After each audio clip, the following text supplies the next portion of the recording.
el hecho de que el catolicismo esté en una alta vulnerabilidad que existiría en la nación. Recuerden que la religión es exactamente eso, religar, ligar. Entonces, cuando la religión comienza a resquebrajarse, la liga, la religa, comienza a debilitarse, y para nadie es un secreto que si el país está desligado, desintegrado, debilitado, es más fácil de derrotar que un país cohesionado. Y digo esto también porque lo que plantea Francisco tiene repercusiones a nivel más profundo, a nivel de poder.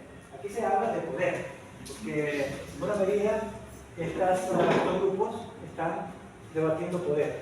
Y es un debate que no comenzó ahora porque uno ve la proliferación de estas iglesias, que yo siempre ahí coincido con Francisco, me parece que es inducido, no es espontáneo, es aprovechando condiciones económicas y condiciones sociales para tratar de fermentar esa desliga, y que bueno, tiene una intencionalidad bien precisa, que es el control, alcanzar poder.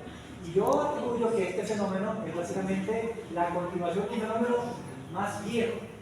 Lo que pasa es que ahora parece más evidente.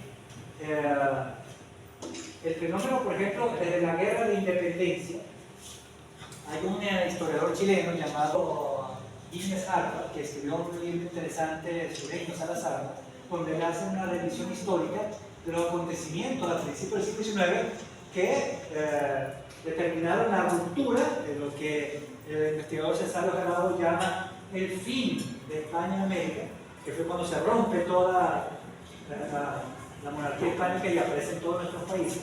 Bueno, este historiador chileno presenta una explicación bastante interesante de este proceso de lucha, como un proceso de lucha religiosa. Me llamó la atención porque él lo ve como una lucha religiosa. Desde el punto de vista de este historiador, esa contienda fue una contienda entre los católicos y los demás. Y cuando uno analiza bien este asunto y se da cuenta de todo lo que significó, por ejemplo, en el caso de la Guayana, la llegada de la Legión Británica y de los ingleses, que después tomaron en el Esequibo, y la penetración de estas nuevas ideas religiosas que van a resquebrajar la unidad del catolicismo, uno comienza a pensar que este historiador chileno no está tan lejos de la realidad cuando afirma que es sobre todo una lucha religiosa. Porque entonces cuando después ve cómo las élites gubernamentales de los diferentes países actúan frente a la religión católica, que a pesar de ser mayoritaria, trata de ser, o tratan de imponerle una, vamos a decirlo así, encajonarla o limitarla, con acciones de todo tipo. Por ejemplo, que se habló de la masonería. Sí, no es una religión, pero obviamente sus acciones van en contra de la religión católica en este caso, o sea, muchas de sus acciones. Y por ejemplo, yo siempre menciono el tema del Panteón Nacional.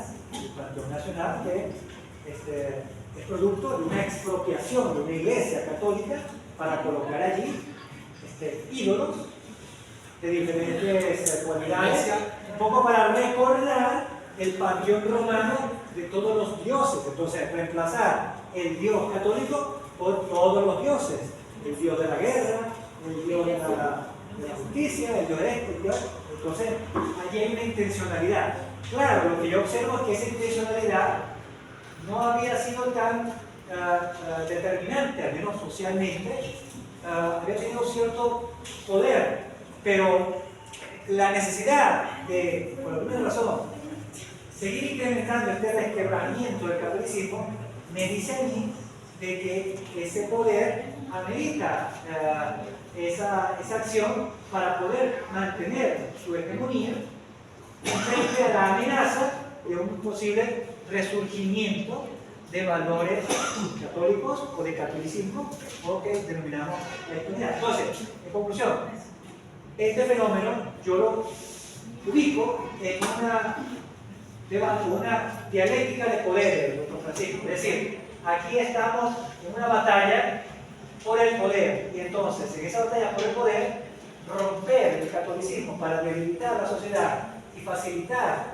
el surgimiento de otros, o el mantenimiento de otros poderes frente a eso, para someter, me parece que es una estrategia que ha dado resultados. Repito, Venezuela es católica, Guyana no lo es. Entonces, para nada debe hacer una maravilla entender que si a Venezuela la rompemos en su catolicismo, puede ser más beneficioso para algunos que quieran sacar provecho de esa ruptura. No sé qué opina, doctor Francisco. Bueno, pero no solamente es el poder para la dominación. Por algo dio todo junto. El horizonte fundamental es el poder para la dominación.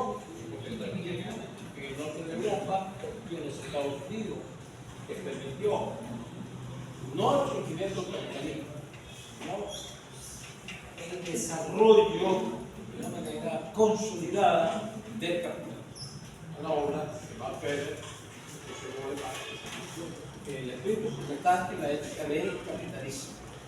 Entonces, todos los judíos, el hinduismo, por ejemplo, el budismo, que no tiene dioses, una especie de cultura, también ha dominado al mundo, tienen la mayor cantidad de seguidores del mundo, y la India, por ejemplo, utilizó esos mecanismos religiosos como mecanismos de resistencia hasta la dominación inglesa del tipo protestante.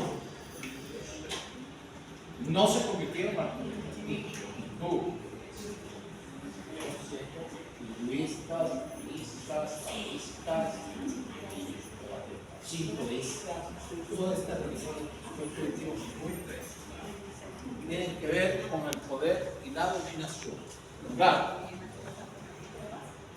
la lucha de poderes que Quetzalcóatl imponer los dioses, en este caso dioses católicos, imponen los conquistadores españoles y terminan matando a los dioses que tradicionalmente regían el panteón de las religiones tradicionales de los aztecas, toltecas y checas.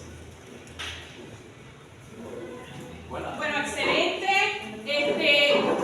Vamos a escuchar un momento. Nuevamente, muchísimas gracias a todos los presentes. No se retiren, por favor. Nos vamos a tomar la foto ahorita grupal. Pienso que para cerrar, puedo decir que este es un tema muy controversial. Pienso que es un tema que requiere una segunda parte. Más adelante podemos realizar, Dios mediante, la concreción de esa segunda parte de la actividad. Ya se sabe que la lucha de poderes es un elemento fundamental para el establecimiento o para la imposición de religiones. Bueno, lo que me quiero decirles es que